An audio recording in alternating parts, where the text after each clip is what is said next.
हमारे YouTube channel Amarendra Political Study में आप सभी का स्वागत है। हम लोगों ने न्यायपालिका पढ़ रहे थे। न्यायपालिका में हम लोगों ने न्यायपालिका का कार्य वगैरह कई चीज़ें हम लोग पढ़े हैं, लेकिन अभी उसमें एक टॉपिक बहुत ही महत्वपूर्ण टॉपिक छूटा हुआ है, जिसको हम बोलते हैं न्यायपालिका की स्वतंत्रता। क्यों न्यायपालिका को स्वतंत्रता प्रदान किया जाता है? इसे मॉन्टेस्क्यू महोदय ने यह बताया था कि कार्यपालिका, व्यवस्थापिका और न्यायपालिका तीनों अलग अलग स्वतंत्र रूप से कार्य करेगी, कोई भी एक दूसरे में हस्तक्षेप नहीं करेगी। लेकिन संसदीय व्यवस्था में, संसदीय शासन प्रणाली में व्यवस्थापिका और कार्यपालिका एक दूसरे से संबंध होते हैं, सरकार बनाते हैं, यानी कि मंत्री बनते हैं, और ये पूरी संसद के प्रति उत्तरदायी होते हैं। इसलिए व्यवस्थापिका और कार्यपालिका एक दूसरे से संबंध होती है। लेकिन न्यायपालिका को कहा गया है कि ये स्वतंत्र रहेगी, एकीकृत रहेगी। क्यों? न्यायपालिका को कानूनों की व्याख्या करने, निर्णय देने, संविधानों के संरक्षण देने, न्याय प्रदान करने के लिए पूरी तरह से इनको स्वतंत्र रखना पड़ेगा, ताकि यह निष्पक्ष रूप से अपना काम कर सके। निष्पक्ष रूप का मतलब है कि ये राजनीतिक दल, मंत्रीगण इनके ऊपर हावी न हो जाए, जिसके वजह से कहा जाता है कि ये लोग स्वतंत्र रहेंगे तो ये अच्छे से अपना निर्णय या फिर अन्य अपना काम सारा करेगी। एक व्यक्ति है प्रोफेसर गार्नर, नाम आप लोगों ने सुना होगा। राजनीति विज्ञान में बहुत अच्छे लेखक भी हैं, विद्वान भी हैं, प्रोफेसर गार्नर। इनका कहना है कि न्यायाधीशों की सत्यता और इनके निर्णय देने की स्वतंत्रता न हो तो न्यायपालिका का सारा ढांचा खोखला प्रतीत होगा और उस उच्च उद्देश्य की सिद्धि नहीं हो पाएगी जिसके लिए इस संस्था का गठन किया गया है या फिर निर्माण किया गया है। इसलिए न्यायपालिका को स्वतंत्र बनाना बहुत ही महत्वपूर्ण होता है, क्योंकि अगर न्यायपालिका स्वतंत्र नहीं हुई तो इसी न्यायपालिका के ऊपर व्यवस्थापिका के जो सदस्य होते हैं, जो सांसद विधायक होते हैं, या फिर कार्यपालिका के जो लोग होते हैं, राष्ट्रपति, प्रधानमंत्री सहित अन्य मंत्री लोग, ये लोग हावी रहेंगे। और जब ये लोग हावी रहेंगे तो व्यवस्थापिका और कार्यपालिका का हावी होने का मतलब ये होगा कि राजनीतिक दल हावी हो जाता है, और जब राजनीतिक दल हावी हो जाएगा तो न्यायपालिका अपने स्वतंत्र रूप से, सही से, निष्पक्ष रूप से काम नहीं कर पाएगी। किसी विवादों का अगर निर्णय देना हो तो सही तरीके से नहीं निर्णय दे पाएगी। खुद लगेगी न्यायपालिका खुद पक्षपात करने का मतलब ये होगा कि किसी राजनीतिक दल से संबंध होकर के काम करना स्टार्ट कर देगी। तो इसे न्याय नहीं कहा जाता है। न्याय तभी हो पाएगा जब निष्पक्ष हो, स्वतंत्र हो। ठीक है, तो यहाँ पे हम लोग कुछ पॉइंट को देखेंगे हैं कि न्यायपालिका की स्वतंत्रता के लिए क्या क्या महत्वपूर्ण वो चीज़ें हैं, वो पॉइंट है, जिसके वजह से हम लोग ये जानते हैं कि न्यायपालिका पूर्ण रूप से एकदम स्वतंत्र होती है।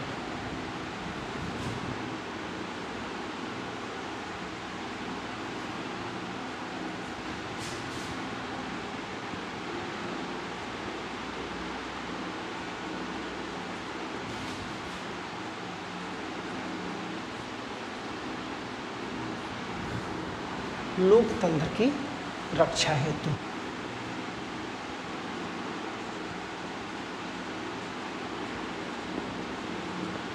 न्याय की रक्षा हेतु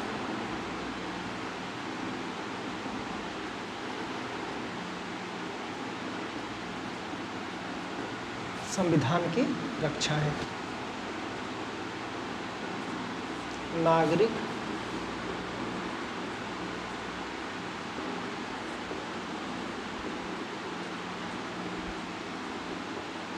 रक्षा हेतु। अब यहाँ से हम लोग समझेंगे लोकतंत्र की रक्षा हेतु। पहले तो हम सबको पता ही है कि लोकतंत्र होता क्या है, जनता की इच्छा के अनुसार शासन, और हर एक जनता, यानी कि लोकतंत्र का मतलब ये हुआ कि मानव को या फिर नागरिक के अंतिम बिंदु का मतलब ये होता है कि नागरिकों में अंतिम नागरिक जो सबसे गरीब हो, उससे गरीब कोई ना हो, वहाँ तक की इच्छाएं केंद्र तक पहुँचे। जैसे मान लीजिए सरकारें हैं, केंद्र और जनता, तो हर एक पूरे जनता की इच्छा केंद्र तक पहुँचे। तो इस जनता में ऐसा नहीं है कि कुछ ही जनता, हर एक जनता की इच्छा केंद्र तक पहुँचे, उसे हम लोकतंत्र बोलते हैं। यानी कि जनता के इच्छा के अनुसार शासन का संचालन करना, उसे हम लोकतंत्र बोलते हैं। तो इस लोकतंत्री व्यवस्था की रक्षा के लिए न्यायपालिका की स्वतंत्रता बहुत जरूरी है। इतना महत्वपूर्ण है कि अगर न्यायपालिका स्वतंत्र नहीं रहेगी तो सही से काम नहीं करेगी, निष्पक्ष रूप से काम नहीं करेगी, पक्षपात रूप में काम करेगी। और जब पक्षपात रूप में काम करेगी तो लोकतंत्र की रक्षा नहीं बल्कि लोकतंत्र के लिए ये खतरा हो जाएगा। ठीक है। न्याय की रक्षा है, तो न्याय की रक्षा तो न्याय प्रदान करना, अगर वो स्वतंत्र रहेगी, निष्पक्ष रहेगी, तभी सही से अपना वो न्याय प्रदान कर सकती है। संविधान की रक्षा हेतु ये ध्यान रहे, संविधान का निर्माण संविधान सभा द्वारा हुआ है, लेकिन इसी संविधान में जब संशोधन, किसी भाग में संशोधन करने की जब बारी आती है तो व्यवस्थापिका करती है। ये व्यवस्थापिका करती है। ये व्यवस्थापिका के दो शब्द मतलब हमारे यहाँ इस व्यवस्थापिका का क्या नाम है, संसद। लेकिन इसी व्यवस्थापिका में मंत्री लोग भी आकर बैठते हैं क्योंकि वो इसी के सदस्य होते हैं। अगर इसके पास स्वतंत्र रूप से ये अधिकार नहीं होता न्यायिक पुनर्विलोकन का, ये शक्तियाँ नहीं होती कि व्यवस्थापिका द्वारा बनाए गए किसी भी कानून को अवैध घोषित करना, खारिज कर देना, निरस्त कर देना, अगर ये शक्ति नहीं रहती, और लेकिन हाँ अगर ये शक्ति रहती, उन शक्तियों के अगर ये लोग हावी रहते तो उसको करने नहीं देते। यानी कि अगर संविधान में किसी भी भाग में संशोधन करना हो तो ये इतना स्वेच्छाचारी हो जाएगा कि संविधान में किसी भी भाग में संशोधन करने के लिए प्रस्ताव लेकर पारित कर देता और संविधान के किसी भी चीज़ को संशोधन कर देता।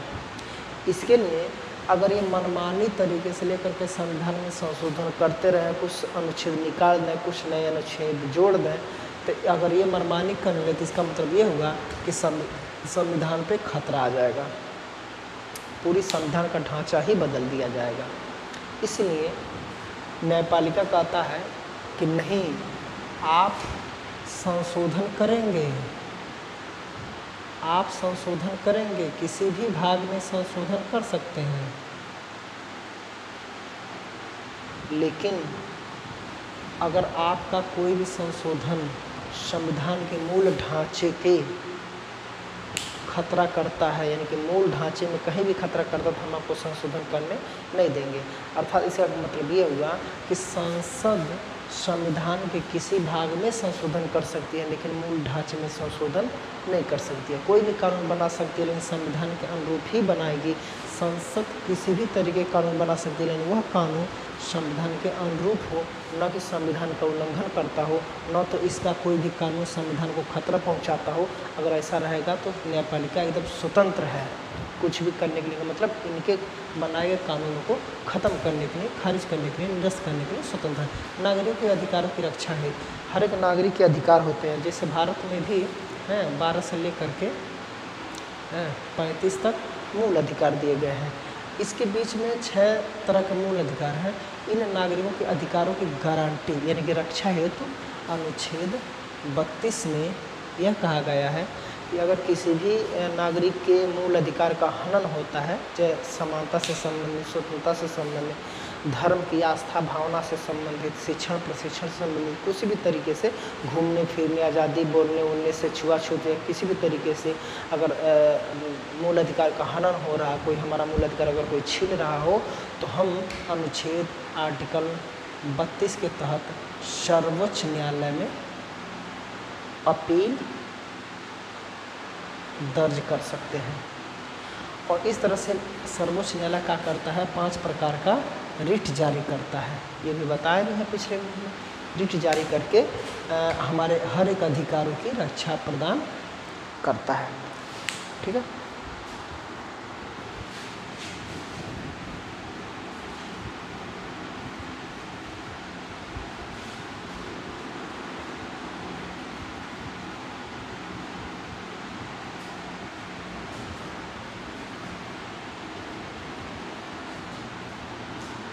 तीनों अंग को हम लोग पढ़ करके समाप्त कर दिए हैं। व्यवस्थापिका, कार्यपालिका और न्यायपालिका। ठीक है। तो अब हम लोग अगले नेक्स्ट वीडियो में किसी नए टॉपिक पे हम लोग शुरू करेंगे। ठीक है। तब तक के लिए नमस्कार।